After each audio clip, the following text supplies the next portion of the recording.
Offshore, isso é crime ou não é crime? Mas afinal, o que é isso? Vamos lá, vou te explicar. Quando você quer investimentos atrelados ao dólar, você tem a opção de fazer isso do Brasil mesmo. Por exemplo, investindo em BDRs, que são títulos de ações estrangeiras. Você pode investir na Apple, você pode investir no Google, enfim, todas as empresas americanas que você investiria lá fora, porém você investe daqui do Brasil mesmo, de uma corretora brasileira. Você também pode investir em fundos atrelados ao dólar, ao ouro, enfim, vai na sua escolha. Mas você tem a possibilidade de fazer isso daqui do Brasil mesmo. Porém, quando você tem um montante muito grande de capital, você também tem a opção de criar uma empresa lá fora e investir por meio dessa empresa. Assim você tem benefícios fiscais, porque as empresas têm benefícios fiscais na hora de pagar os impostos. Para ser uma empresa, ela não precisa necessariamente ter funcionário algum ou ter alguma sede física. Não tem, essas são as offshores. Elas respondem como uma empresa, pagam impostos como uma empresa, ou seja, têm benefícios fiscais, mas não produzem nem contratam ninguém. Elas são legais, são autorizadas pela lei, então se você tem um montante significativo de capital, você pode criar uma, porém você precisa declarar o dinheiro que está sendo investido. Aí sim, caso você não declare, sim, você está cometendo um crime. O problema relacionado ao Paulo Guedes é que ele é ministro da Economia do Brasil.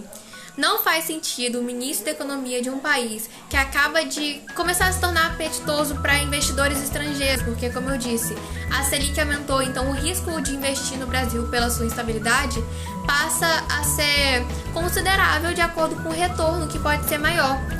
Agora, se o próprio ministro do Brasil não investe no Brasil, o que os investidores estrangeiros vão pensar? Por que eles investiriam aqui se nem o ministro da Economia tem segurança em colocar o dinheiro dele aqui? Entende? E outro problema é que quando você paga impostos, você está pagando impostos para o Brasil se seu capital estiver investido aqui.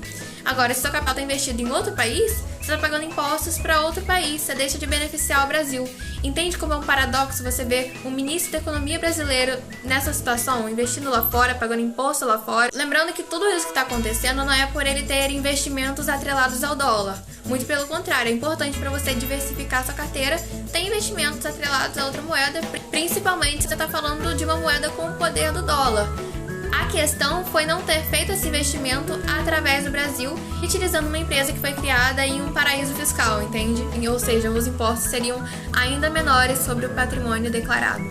E fora que assim, benefícios fiscais, quando nós falamos de patrimônio investido no exterior, não é somente pagar os impostos com um pouquinho a menos.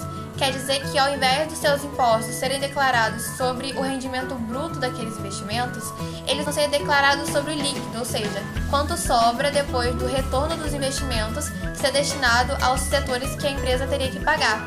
Aí no caso, se a empresa for sua, ela pode pagar o funcionário que é você, e aí você vai definir seu salário, ela pode pagar benefícios, ou seja, tem empresas que pagam financiamentos de carro, tem empresas que pagam plano de saúde, você consegue colocar vários gastos para essa empresa e depois ela só vai pagar imposto sobre o que sobrar. O livro Pai Rico, Pai Pobre fala um pouquinho sobre as sociedades anônimas. Inclusive, ele cita que comparado ao patrimônio que uma pessoa tem, os ricos pagam muito menos impostos que os pobres e a classe média, porque o patrimônio deles está sempre protegido e por meios legais, já que essas empresas são legalizadas. Enfim, caso vocês também queiram ler, o link de compra está lá na minha bio. Se vocês se interessarem, passem lá mais tarde e deem uma olhada no livro. Mas foi isso.